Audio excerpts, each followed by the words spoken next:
But it started when I was writing A New Earth, and then I couldn't focus on anything else while I was writing, and then things started to accumulate.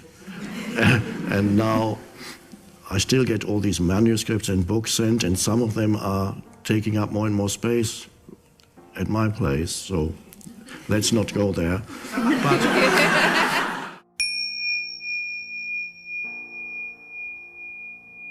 Well, the anxiety about not taking care of the future is, of course, losing the present moment. That's the real loss of the present moment. But taking care of the future by doing some planning, constructive planning, even constructive thinking, not useless thinking and worrying and toxic thinking in the middle of the night, things what I should be doing or haven't done, or if I do it, it might go wrong. Not that kind of totally useless thinking, which is losing the present moment. Mm-hmm. Then there is the applied thinking, which is, I need to work out what I'm going to do, whatever, a schedule for the next thing I'm going to do, a plan for next year when I will have to do this or that, whatever. And you may find that if you do focused thinking and apply to whatever it is that you need to work out, is not losing the present moment. It's only useless thinking about the present moment that mentally projects you away from the now and doesn't get you anywhere. Detracts from the quality of life and detracts from your sense of aliveness. So planning you can do in the present moment. Let's say I plan, where am I going to go? I'm going on a tour somewhere. I was on a Europe tour late last year, and that had to be planned almost a year in advance. So already at the beginning of last year and before then, we were already talking about the Europe tour. And so what then, you look at the calendar, cities, geography of places where they connect, all the other factors that you need to look at. You're not really losing the present moment because you're not projecting yourself mentally over there and imagining how it's going to go, or imagining that when you finally give that talk in London, then you're really going to feel really fulfilled, or projecting yourself to that talk in London when nobody's going to like what you're going to say, and half the audience are going to leave. Am I going to be inspired when I reach London and to give a talk? It's just losing the present. And this kind of thinking happens, it pretends to be useful and constructive, but it's not at all. And it's not taking responsibility for anything. But applied thinking, and for applied thinking, it's good to give yourself a time limit, a space. You sit down for an hour, or you talk to people and say, what do we need to do here in order to do this, that. You're not losing the present moment. Some people often, this is not uncommon for people to have this question, thinking that I must never think about the future. But when you apply that, you're not really thinking about the future. The planning is now. You're not projecting yourself away from the present moment. So it's applied and constructive thinking.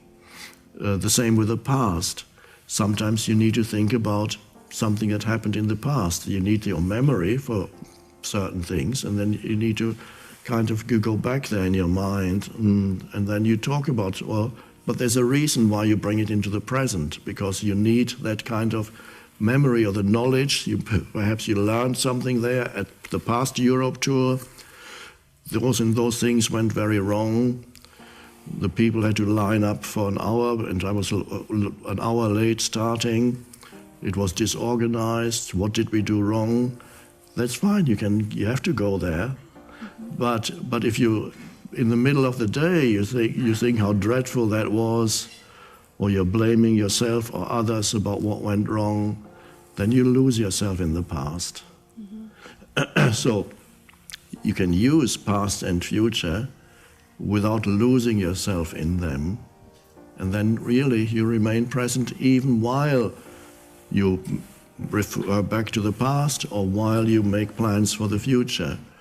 So that's really how it works. Is there a way that you can, if you're happy, you can trust the universe that you're on the right path?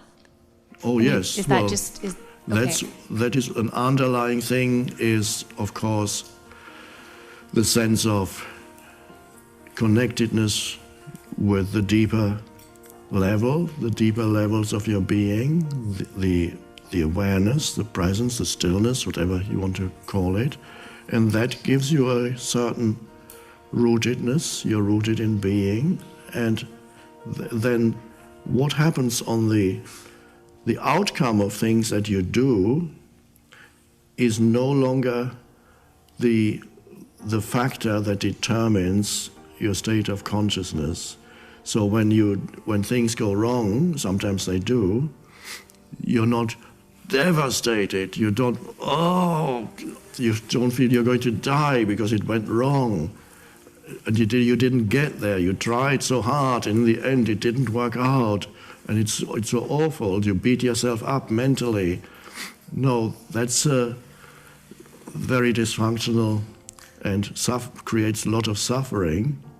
Mm-hmm. So you are less dependent on you welcome a good outcome, of course, but you're not dependent on a good outcome for feeling peaceful and really complete in yourself. And that sense of completeness in yourself, because there are two levels, as you know, that one could say, the two dimensions. You are the person, but you are also the vast consciousness.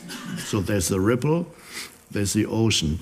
The person lives in time, and there's a development. The person learns things, gets better at certain things, and so on. At the deepest level, there is already that sense of completion. You don't need to become anything. When you are connected with the depths of who you are, in that depth, you don't need to become, you are already complete. On the level of the person, you're never really complete. And there are always things that could be called imperfections. When you're connected, not huge things that create a lot of dysfunction in your life and make your life and other people's lives unhappy. Not that kind of thing. But there are things that are certain personal things that are limitations on. You can't be.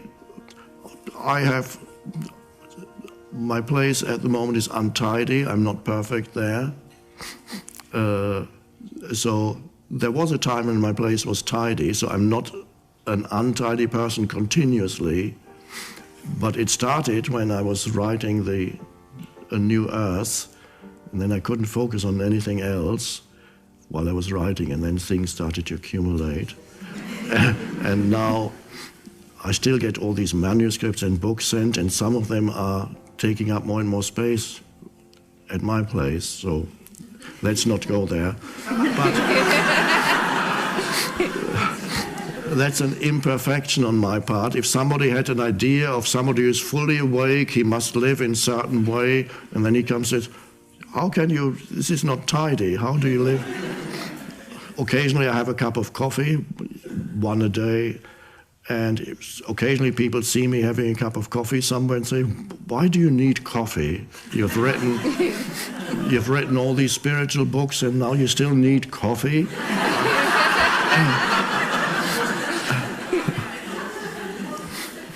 I don't know if I need it, I just enjoy a cup of coffee.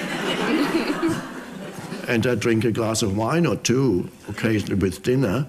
You drink alcohol? Well, if my state of consciousness is so fragile that a glass of wine would upset it, then it can't be worth very much.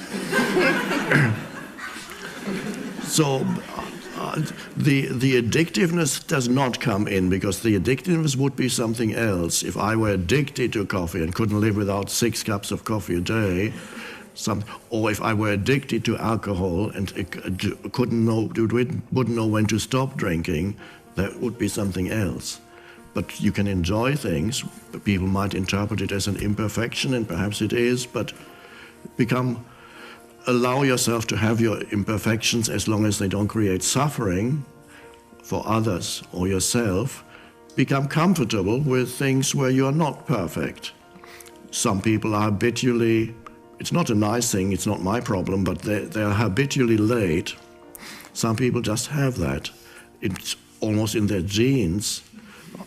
I had a Filipino friend. I recently met her again after many years in London at university in Cambridge, and it must be in the Filipino genes to be late all the time. And apparently when I talked to her, she said, yes, everybody's late.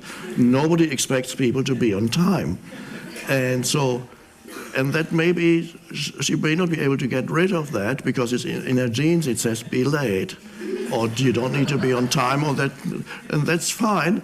That's how they live. It's not a problem in the Philippines. It might become a problem in the West, but not to them, to other people who might say there's something wrong with you. No, if some things can change, and that's good, and as consciousness awakens in you more, the awareness arises, it does tend to dissolve those patterns, as I said, that really F up your life.